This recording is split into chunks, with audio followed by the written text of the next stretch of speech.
Hello friends, welcome to study home. Friends, general science के top 1000 MCQs के इस video में आज हम डिस्कस करेंगे डाइजेस्टिव सिस्टम यानी पाचन तंत्र के बारे में। फ्रेंड्स, इसमें हम ऐसे क्वेश्चंस को डिस्कस करेंगे जो कि पिछले 30 साल में प्रीवियस एग्जाम्स में काफ़ी बार पूछे गए हैं। तो आपके किसी भी एग्जाम की दृष्टि से ये वीडियो काफ़ी इंपॉर्टेंट होने वाला है, इसलिए बने रहिए हमारे साथ वीडियो के एंड तक। तो आइए फ्रेंड्स, शुरुआत करते हैं क्वेश्चन नंबर 1 से। क्वेश्चन नंबर 1 है, मानव शरीर में पाचन का अधिकांश भाग के संग में संपन्न होता है। ऑप्शन है पैंक्रियाज यानी कि अग्नाशय में, बड़ी आंत में, छोटी आंत में, आमाशय में। तो इन अंगों में से किसमें पाचन का अधिकांश भाग संपन्न होता है? फ्रेंड्स, इसका सही आंसर है ऑप्शन सी, छोटी आंत में।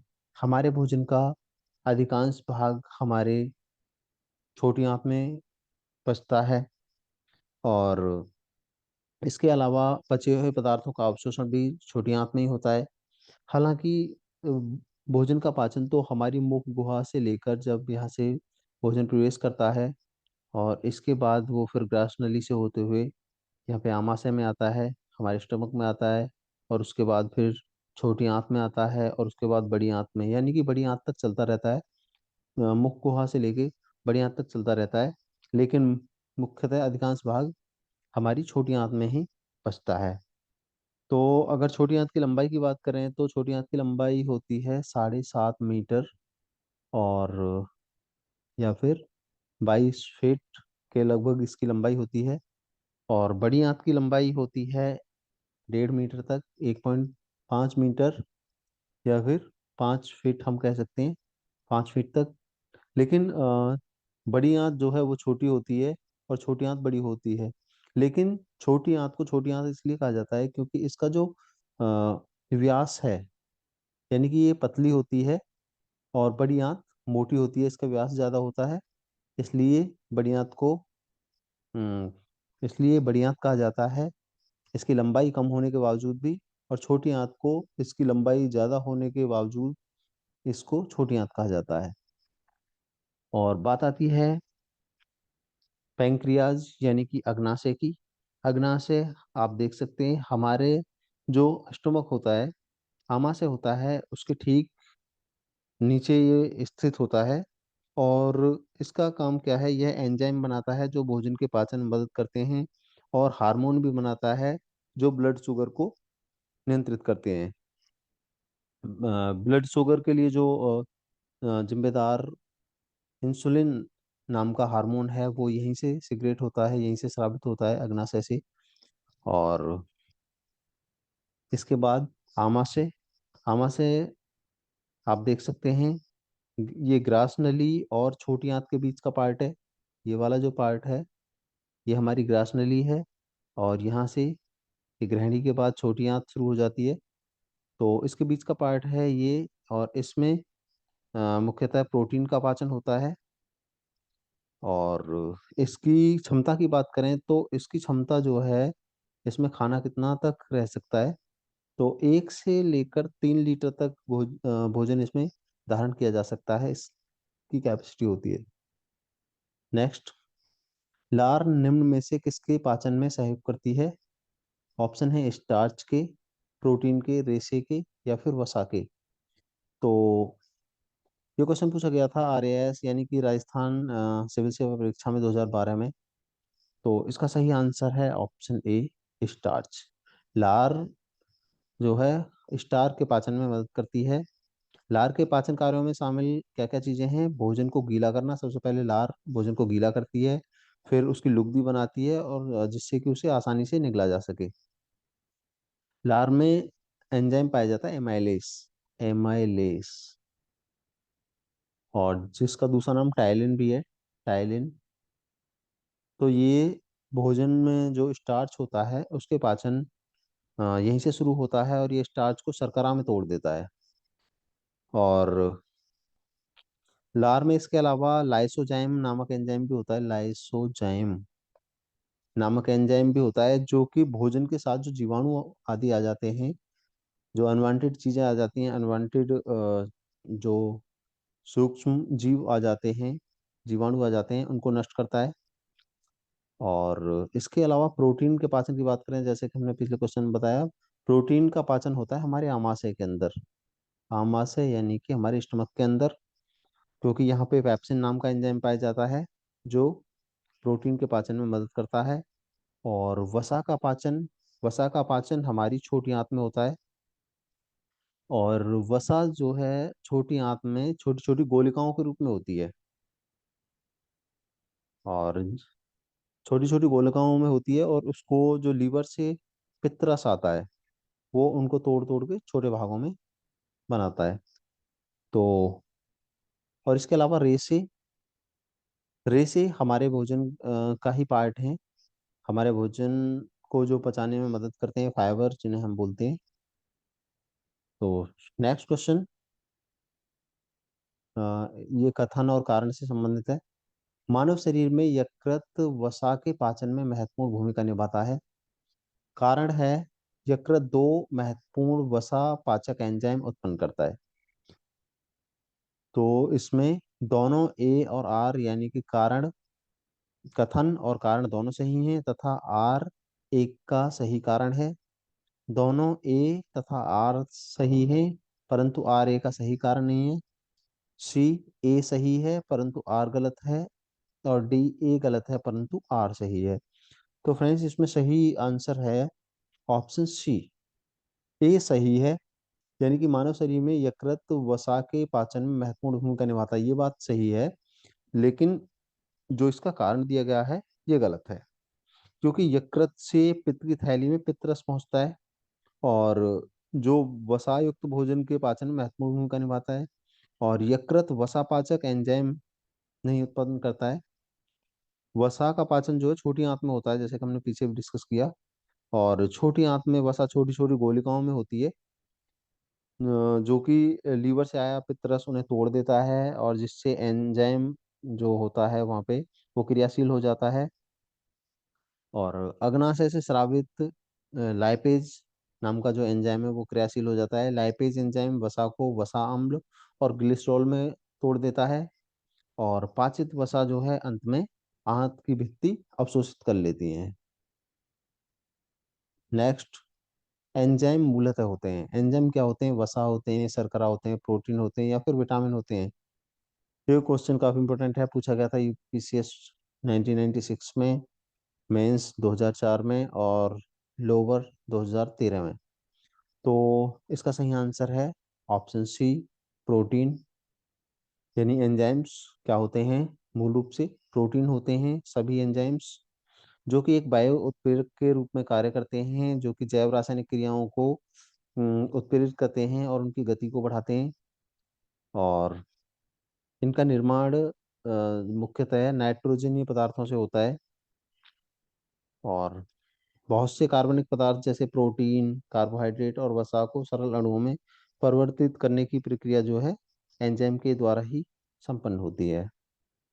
नेक्स्ट क्वेश्चन है, निम्नलिखित में से कौन सा एंजाइम ग्लूकोज को एथेनॉल में परिवर्तित करने को प्रेरित करता है? जाइमेज, इन्वर्टेज, माल्टेज, या फिर डायस्टेज? झारखंड पीसीएस प्री 2013 में पूछा गया सवाल है। तो फ्रेंड्स, इसका सही आंसर है बी, इन्वर्टेज।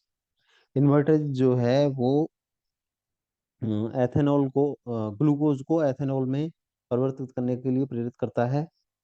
हम इसे रासायनिक क्रिया से समझ लेते हैं। ग्लूकोज का जो रासायनिक सूत्र है वो C6H12O6 होता है। और इसको तोड़ दिया जाता है इन्वर्टेज की उपस्थिति में। इन्वर्टेज की उपस्थिति में इसको एथेनॉल, एथेनॉल का सूत्र है C2H5OH और 2CO2, ये इसकी रासायनिक अभिक्रिया होती है, इस तरह से ये टूट जाता है। और इसके अलावा जो डायस्टेज है, ये सबसे पहले खोजा गया एंजाइम था। यह एंजाइम कार्बोहाइड्रेट को तोड़ने का काम करता है और उन्हें चीनी में बदल देता है, जिससे उन्हें पचाना आसान हो जाता है। और यह दूध, लार और अन्य पौधों जैसे स्रोतों से पाया जाता है। तो नेक्स्ट है जैविक सिस्टम यानी लिविंग सिस्टम में रासायनिक क्रिया की प्रक्रिया को तेज करने में उत्तरदायी पदार्थ हैं। जैसे कि अभी हमने बात की कि जैविक क्रिया को आगे बढ़ाने जो गति उनकी बढ़ाने का कार्य करते हैं वो करते हैं हमारे एंजाइम्स। यानी ऑप्शन सी इसका सही आंसर है। बीपीएससी बिहार की पीसीएस परीक्षा में पूछा गया था 2008 में। नेक्स्ट है निम्नलिखित में से किस एक की उत्पत्ति यकृत का कार्य है। यकृत किसकी उत्पत्ति करता है? लाइपेज की, अ, यूरिया की, श्लेष्मा की, हाइड्रोक्लोरिक अम्ल की, HCl की। ये आईएएस प्री 2007 में पूछा गया था। तो फ्रेंड्स जैसा कि आप देख सकते हैं जो यकृत है ये वाला, ये हमारे शरीर की सबसे बड़ी ग्रंथि माना जाता है, सबसे बड़ी ग्रंथि है और सबसे महत्वपूर्ण पाचक अंग भी है। ये 500 क्रियाओं का संपादन करता है। और इसकी मुख्य क्रियाएं क्या हैं?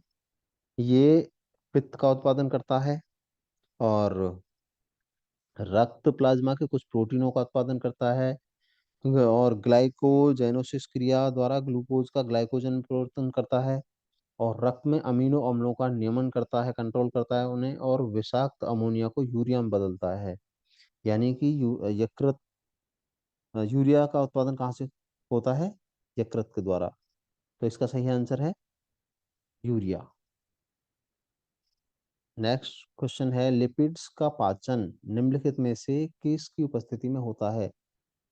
पित्त अम्ल की उपस्थिति में, लाइपेज की उपस्थिति में, या फिर पेप्सिन की उपस्थिति में? तो इसमें केवल एक सही है, या फिर केवल एक और तीन सही हैं, या फिर एक और दो सही हैं, या फिर तीनों सही हैं? यूपीपीसीएस मेंस 2016 में पूछा गया था। तो फ्रेंड्स इसका सही आंसर है ऑप्शन सी, केवल एक और दो सही हैं। यानी कि पित्त अम्ल और लाइपेज। लिपिड्स का जो पाचन है वो किसकी उपस्थिति में होता है? वो होता है पित्त अम्ल और लाइपेज की उपस्थिति में। क्योंकि हमारे भोजन सामग्री में अधिकांश लिपिड्स जो है वो सरल वसाओं यानी कि ट्राइग्लिसराइड के रूप में होते हैं। सरल वसाओं यानी कि ट्राइग्लिसराइड के रूप में होते हैं और लिपिड्स के पाचन में लाइपेज नामक एंजाइम की महत्वपूर्ण भूमिका होती है। और ये लिपिड को वसीय अम्लों और मोनोग्लाइड ग्लोर मोनोग्लिसराइड्स में विखंडित कर देता है। और इसके अलावा पित्त में वैसे कोई पाचक एंजाइम नहीं होता, फिर भी यह लिपिड्स के पाचन और अवशोषण में सहायक होता है। यह वसा का एमल्सीकरण करता है और पेप्सिन नामक एंजाइम प्रोटीन के पाचन में सहायक होता है। और लिपिड्स का पाचन होता है इनकी उपस्थिति में। नेक्स्ट, मानव तंत्र में निम्नलिखित में से कौन सी एक पाचक एंजाइम नहीं है? ट्रिप्सिन, गैस्ट्रिन, टाइलिन, या फिर पेप्सिन? आईएएस प्री 2007 में पूछा गया था। तो फ्रेंड्स इसका सही आंसर है ऑप्शन बी, गैस्ट्रिन। ये जो गैस्ट्रिन के अलावा ट्रिप्सिन है, टाइलिन है, पेप्सिन है, ये क्या है? ये एंजाइम है, लेकिन गैस्ट्रिन एक एंजाइम नहीं है, ये एक हार्मोन है।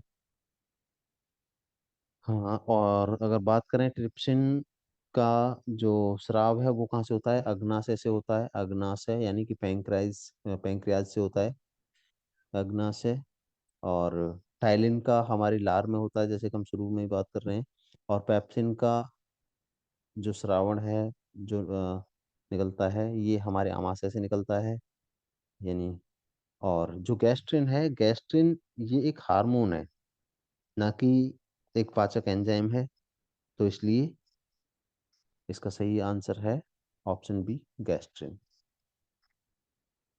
नेक्स्ट, ये कथन और कारण पर आधारित क्वेश्चन है। हमारे आहार में सभी प्रोटीनों का पाचन केवल क्षुद्रांत, क्षुद्रांत में छोटी आंत में होता है। कारण, अग्नाशय से प्रोटीनों का पाचन करने वाली एंजाइम को क्षुद्रांत में यानी कि छोटी आंत में छोड़ा जाता है। तो ऑप्शन है ए और आर दोनों सही हैं। आर ए का सही स्पष्टीकरण है। ए और आर दोनों सही है, लेकिन आर ए का सही स्पष्टीकरण नहीं है। ए सही है परंतु आर गलत है। ए गलत है परंतु आर सही है। तो फ्रेंड्स इसका सही आंसर है डी, ए गलत है। यानी कि हमारे शरीर, हमारे आहार में सभी प्रोटीनों का पाचन केवल शुद्धांत में होता है, ये बात गलत है। लेकिन आर सही है। आर क्या है? अग्नाशय से प्रोटीनों का पाचन करने वाली एंजाइम को क्षुद्रांत में यानी छोटी आंत में छोड़ा जाता है। तो ये बात सही है, लेकिन ये बात गलत है, तो इसलिए ऑप्शन डी सही है। नेक्स्ट, स्टार्च को जल अपघटन से ग्लूकोज बनाने वाला एंजाइम है। स्टार्च का जल अपघटन करके ग्लूकोज कौन सा एंजाइम बना देता है? इन्वर्टेज बनाता है, या एमाइलेज बनाता है, या डिहाइड्रोजीनेज बनाता है, या फिर एनहाइड्रेज बनाता है? तो इसका सही आंसर है एमाइलेज, क्योंकि एमाइलेज हमारे लार में पाया जाता है, और ये हमारी लार ग्रंथियों द्वारा स्रावित होता है। और इसके अलावा जो भोजन में स्टार्च पाई जाती है उसके जल अपघटन करके ये ग्लूकोज में उसको बदल देता है। नेक्स्ट, कौन से परिवर्तन में एंजाइम ट्रिप्सिन उत्प्रेरक का काम करता है? प्रोटीन को पेप्टोन में बदलने में, प्रोटीन को पेप्टाइड में बदलने में, प्रोटीन को अमीनो अम्ल में बदलने में, या फिर स्टार्च को ग्लूकोज में बदलने में? राजस्थान सिविल सेवा परीक्षा में पूछा गया सवाल है 1999 में। तो फ्रेंड्स, इसका सही आंसर है ऑप्शन सी। ट्रिप्सिन नाम का जो उत्प्रेरक है, एंजाइम है, वो प्रोटीन को अमीनो अम्ल में बदलता है।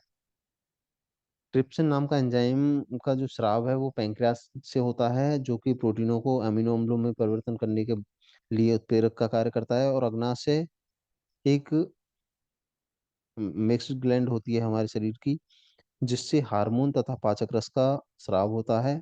और पाचक रस क्षारीय होते हैं, जिन्हें अग्नाशयिक रस भी कहते हैं, यानी पैंक्रियाटिक जूस भी कहते हैं।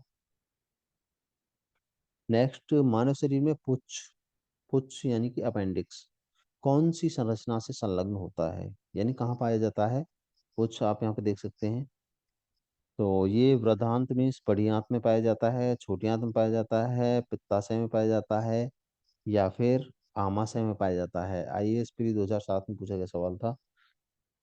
तो इसका सही आंसर है ऑप्शन ए, वृद्धांत, मीन्स बड़ी आंत में।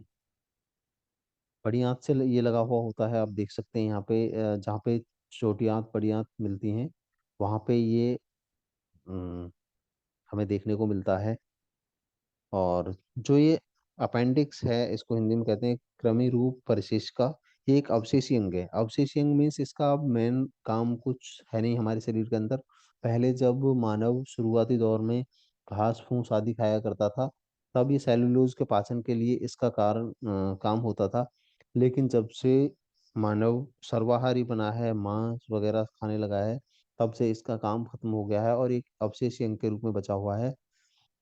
तो ये कहाँ पाया जाता है? हमारे शरीर में, जहाँ पे छोटी आंत और बड़ी आंत मिलती हैं, वहाँ पे ये मिलता है। और इसके अलावा पशुओं में ये आज भी पाया जाता है, और एक मुख्य अंग के रूप में कार्य करता है,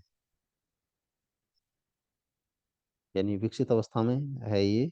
लेकिन हमारे हमारे शरीर में ये विकसित अवस्था में नहीं है, अब ये अवशेष अंग की अवस्था में है। नेक्स्ट, निम्नलिखित में से कौन सा लार की सहायता से पच जाता है? प्रोटीन पचता है, या फिर स्टार्च, रेशे, या फिर में से कोई नहीं? झारखंड पीसीएस 2013 में पूछा गया था।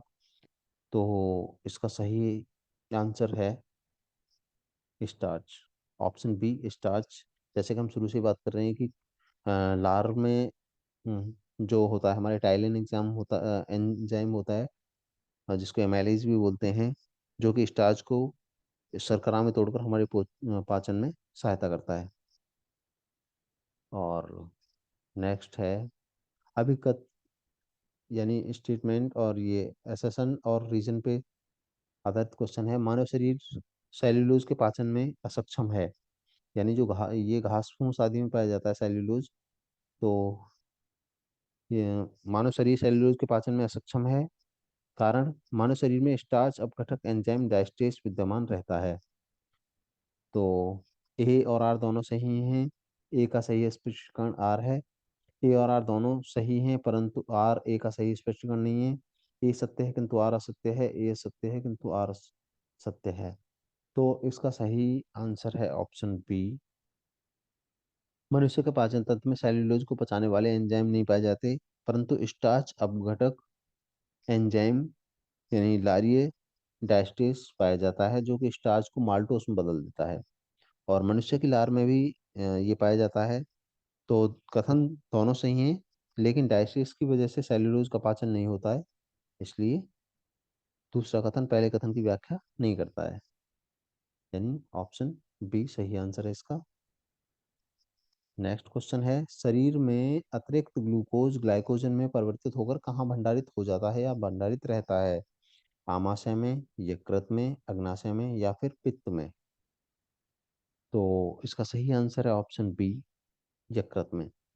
मानव शरीर की सबसे बड़ी ग्रंथि है यकृत, और इसका जो मुख्य काम होता है वो रक्त में उपस्थित अतिरिक्त ग्लूकोज को ग्लाइकोजन के रूप में परिवर्तित करके संरक्षित संचित रखने का होता है। और आवश्यकता अनुसार यह ग्लाइकोजन को ग्लूकोज में बदलकर शरीर को ऊर्जा प्रदान करता है। तो इस प्रकार यकृत जो है अतिरिक्त शर्करा और ऊर्जा में सामंजस्य बनाए रखता है, यानी कि ग्लूकोज ग्लाइकोजन के रूप में हमारे शरीर में कहाँ उपस्थित रहता है? यकृत में, और जरूरत पड़ने पर हमारे शरीर को ऊर्जा प्रदान करता है। यकृत एवं मांसपेशियों में ऊर्जा जमा होती है कहाँ पे? कार्बोहाइड्रेट के रूप में, वसा के रूप में, प्रोटीन के रूप में या ग्लाइकोजन के रूप में? तो जैसे कि अभी हमने बात की, ऑप्शन इसका होगा डी, ग्लाइकोजन के रूप में, क्योंकि शरीर की कोशिकाओं को कार्य करने के लिए ऊर्जा की आवश्यकता होती है।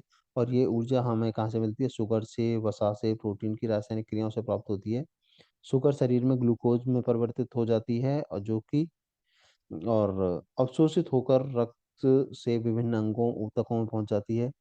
यकृत मांसपेशियों में मुख्यतः ग्लूकोज या ग्लाइकोजन के रूप में जमा रहता है। नेक्स्ट, मानव शरीर की सबसे बड़ी ग्रंथि कौन सी है? यकृत, अग्नाशय आवर्त ग्रंथि और या फिर आमाशय?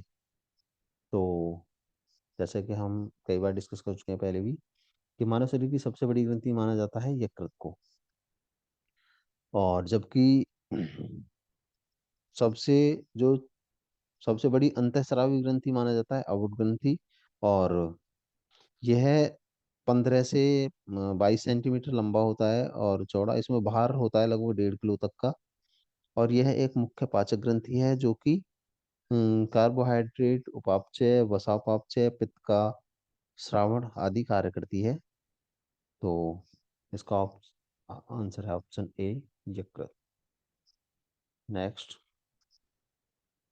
निम्नलिखित अंगों में से पित्त का संचय किसमें होता है? पित्त का संचय प्लीहा में होता है, अग्नाशय में होता है, अपेंडिक्स में होता है या फिर पित्ताशय में होता है? तो इसका आंसर है ऑप्शन डी, पित्त का जो श्रावण है यकृत द्वारा होता है, लेकिन इसका संचय पित्ताशय यानी गाल ब्लैडर जो होता है उसमें होता है। इसके अलावा यह यकृत से आए पित्त से जल सोखकर इसका अत्यधिक सांद्रण भी कर देता है, कंसंट्रेट कर देता है उसको। तो पित्ताशय के अंदर पित्त अवयवों के संघनन से जो रवायुक्त जमाव हो जाता है वही पित्त की थैली सॉरी पित्त की पथरी कहलाती है। और पित्त की पथरी जो है वो वसायुक्त भोजन के पाचन में समस्या उत्पन्न कर सकती है। और पित्ताशय की बात करें तो पित्ताशय जो हमारा गाल ब्लैडर होता है वो लगभग 8 सेंटीमीटर लंबा और 4 सेंटीमीटर चौड़ा एक अंडाकार थैली के रूप में होता है, और जो कि हमारी उदर गुहा में स्थित होता है। नेक्स्ट, निम्नलिखित में से कौन सा एंजाइम प्रोटीनों के अमीनो अम्ल में विघटित करता है प्रोटीनों को? पैप्सिन, लैक्टेस, यूरेस या फिर जाइमेस?